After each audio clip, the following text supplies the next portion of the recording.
This is your son's life up on screen, and I'm wondering how cautious you were when it came to Hollywood taking your son's life and putting it up there. Well, to be honest with you, I never looked at it as Hollywood. I looked at it as a movie for the world. It wasn't a Hollywood glamour thing. It was a story that needs to be told.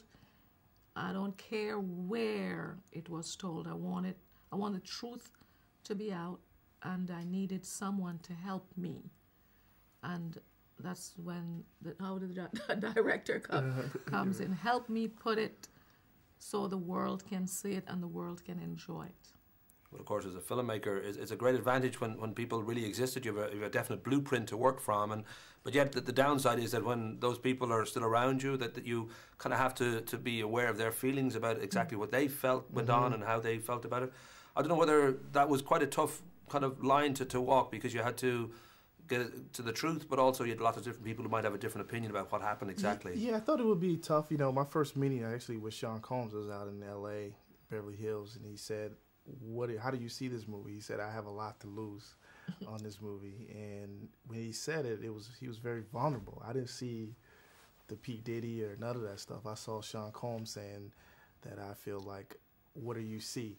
And once I told them how I saw the story, which is I'm going to concentrate on Christopher Wallace, that's where my main focus is going to be on, and whatever focus in his life and how these individuals touch him and how he touched them, that where I will be taking the movie. And I felt that everybody was on board with that. Faith Evans down to Little C's Junior Mafia, everybody felt like they wanted to get this story told, and it made it very important to me as a director to get it right. Mrs. Wallace, I know for you, Chrissy Poo, growing up, was a very smart kid, did very, very well at school. And Biggie Smalls, on the other hand, who took his name from, I think, a gangster character in a 1975 film, Let's Do It Again, was a different kettle of fish. Was there a moment that you realised, I haven't got a Cosby kid on my hands here, he's changing, he's somebody else now that has sort of become somebody you don't recognise maybe? Actually, my son changed when he became a rapper. In my home, he was the sweetest, intelligent, loving son. The character you see out there, you've seen Chrissy Poo. Chrissy Poo was a child I never wanted to grow up because he was so sweet and gentle. That gangster, rapper, whatever he was, he became that when he became a man. Well, having your grandson, Christopher, play your son during those early years, I'm sure that must have been somewhat kind of immensely moving to sort of witness his own, your grandson playing your son in a moment in his life that a lot of change was going on, and it was a very kind of pivotal moment for him. Was it difficult for you with this film, watching it being made and maybe watching it up on screen? Yes, it was difficult. Seeing Christopher at 10 years old, 11 years old, that was not there.